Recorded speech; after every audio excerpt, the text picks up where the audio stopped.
Well, congratulations, you've made it this far. You already have a boat, you already made sure it'll float. Now you need to make it go and go where you want. So you need to set up a steering system. And I gotta tell you, there's as many different steering systems as there are people. And there's a lot of people. So I'm just gonna show you a few of the ones that I've used and make up another one that I haven't used just on the spot, because it's very easy. And just remember the old saying, KISS.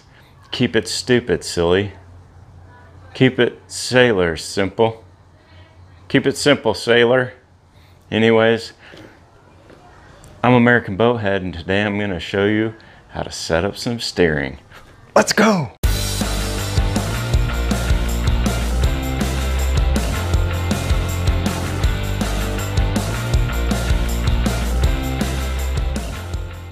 These next two types of steering setups are basically a variation on the same idea. Basically built upon the same idea of having some kind of a fish tape, whether it's fiberglass or metal, pushing inside of a plastic tube that can be bent to go any which direction, like that. It's pretty much the easiest that I've ever found. It's also doesn't look bad. It's only this big and it works extremely well and reliably. I replaced the little thingy, replaced it with an eye bolt, and it has to be oriented this way so that it allows for this to be moved back and forth, because this has to rotate. If you look at this angle here, and then you move it out here, it has to be able to move around. So it took a little doing, but I finally figured it out. This is a little copper piece that's in the electrical section of hardware stores. It's for a grounding cable. The fiberglass rod will go into here, and then you tighten it down and clamp it on there. These fish tapes come with a little hook for hooking electrical wire to, and I just bent it around a screw that's put in the back there. And it's very simple and it's pretty intuitive. And it doesn't have the most range of motion, but it has plenty. You don't need to really spin donuts. So that's a really simple version and one of my favorite. You do have to support this outer housing. This is 1/2" EM PEX. I use another 1/2" electrical hanger here, screwed it up into there, and then put this half on and screwed it down just to keep it from wobbling around. I think that's all I have. Yeah, that's the only spot that I have it even connected. You just need enough so that there's no bending going on from the end. It's a variation on that where I use a metal fish tape, and I'll show you kind of the same idea. Kind of have a tube here, fish tape going through it, ground connector, eye bolt. This is mounted to a 2x4 inside, obviously. And we got a steering wheel attached to a dowel, an L bracket, see there? So then it turns that, and then I have another L bracket back in there. And when I turn it, it moves the fish tape in the same manner.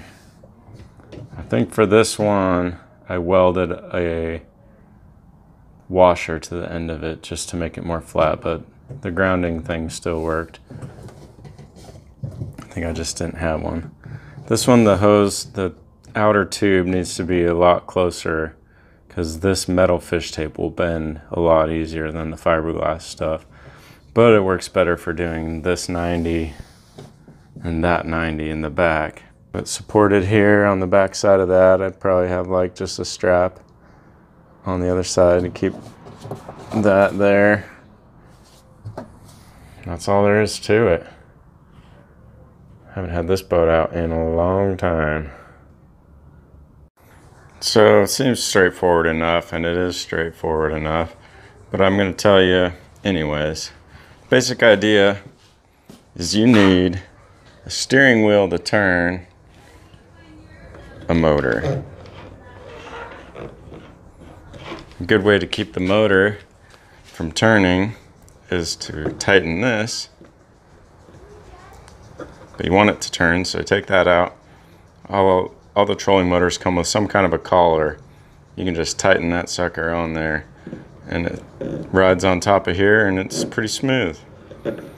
If you don't want to do that, you can get washers on there and actually put a bolt through there. I suggest even marking where this hole is and tightening this all the way into here, but you need it to be smooth and free moving. Create as little amount of drag as possible. A lot of people go for a V out of the back. See, with the V, turning the motor, it's possible to turn it 90 degrees or even farther. And that's why you see people with the V on the back. So just for demonstration purposes, let's look at how far it'll go with just a straight bar.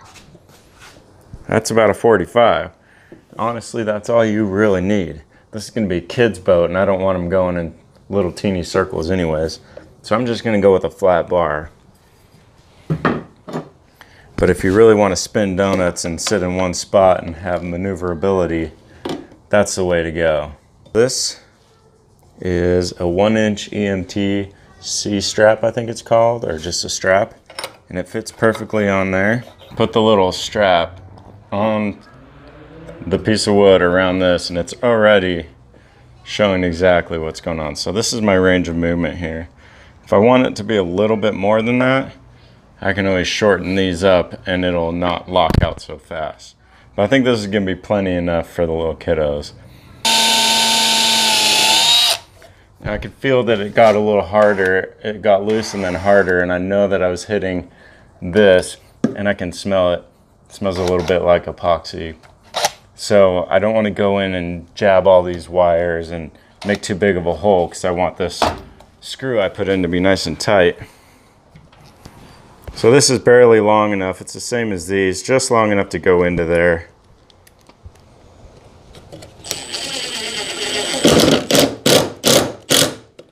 So there you go.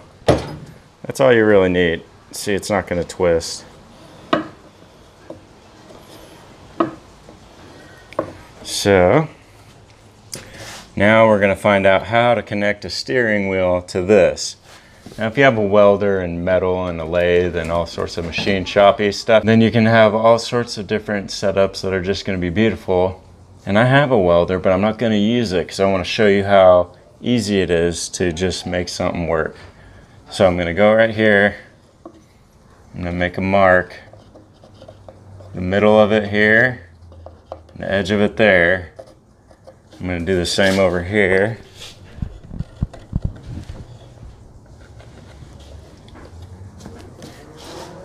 And that's where my holes are going to go. So I'm going to drill some holes right here for the rope to go through, but I don't want the rope to fray. So I'm going to make a little plastic liner out of this 1/2-inch PEX tubing. And this 3/4 inch paddle bit will be good enough. It's just a little bit bigger, but it should be okay, and I can secure it later.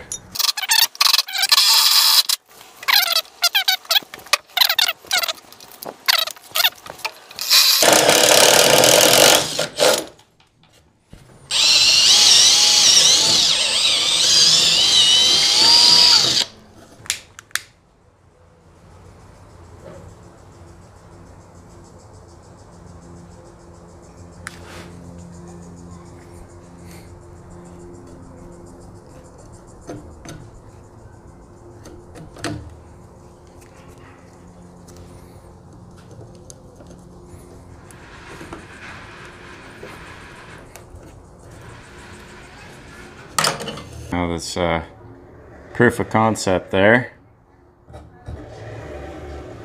As one side pulls, the other one loosens.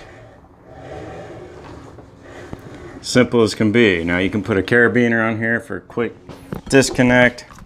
I'll match it up on this side. Then we'll work on the business end of it. So by this stage, believe it or not, you already have a functioning steering system. Some people will just tie a loop right here on both sides, and they can just drive like this.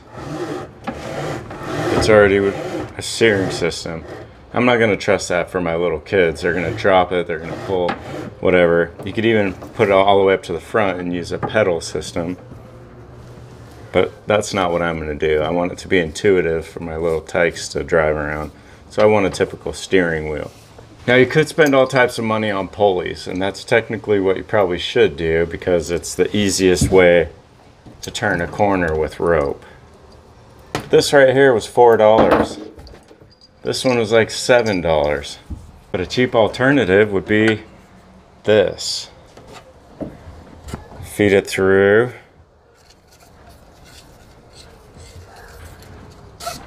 And it does have a little bit of friction, especially right here where it catches on the edge.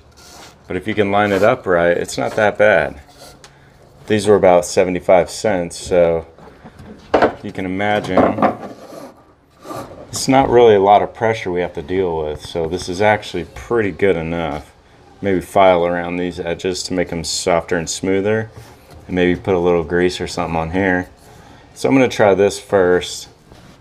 And then if that doesn't work, I'll use some pulleys that I have.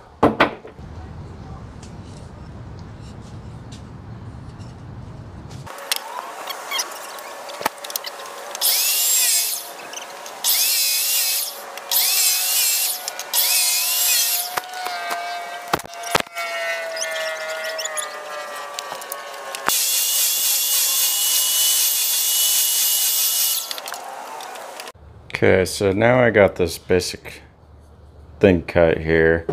Nice center hole. And then I can drill out using that center hole for this shaft. Now this is a 3/4 inch shaft, and you may not want to use something that small. You might want to rob one off of this rake. Why do they make rakes like this? They're pieces of crap.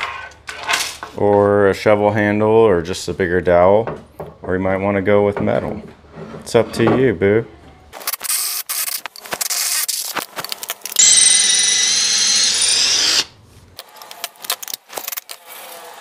Three-quarter inch dowel. I'm gonna make a hole for it right in there to hold one end of it. The other end will go through this dashboard at an angle.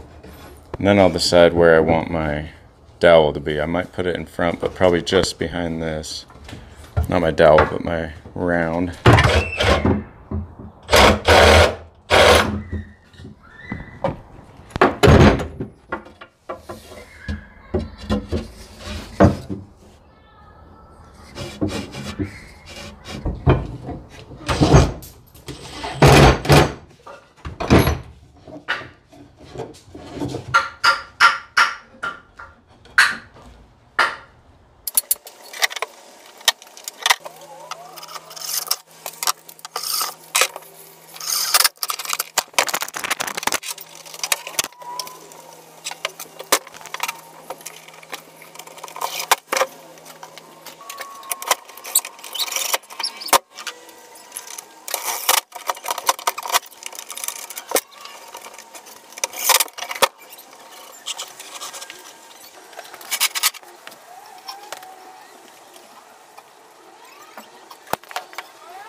Alright, so I definitely got some adjusting to do here.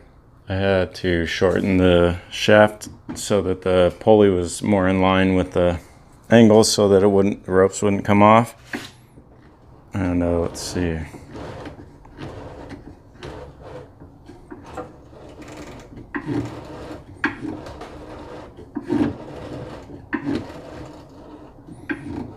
Technically works.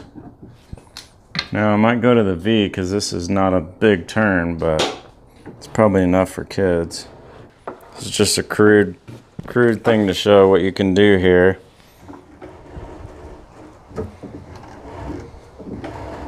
It's all one piece of rope, and I put this rope underneath some duct tape to just make a ridge for it to ride in. Really simple. Alright, so an interesting thing happened here. I tried to do the V on the back. I drilled 2 holes through this shelf bracket and drilled into this, and it works really well. But then an interesting thing happened, and I'm going to have Mini Boat head over there help me out, and I'll show you. Something about the geometry is way off, and I tried to fix it, but it's still a little weird. So if anybody out there knows, go ahead and let me know. I had lined these up with the holes here because out here it was too far. And I put these blocks on to try to help pull. One side is leaving a bunch of slack when the other side is pulled. Guess he has to go pee. So I'll show you what's going on here. Alright, how's it feel? Good. Okay, turn it all the way one way till it stops. Okay, so what's happening is this has a lot of slack in it. And I tried to take up the slack by putting this block on that pulls out on it when it's out, but it's still not quite there. Alright, turn back the other way. This way?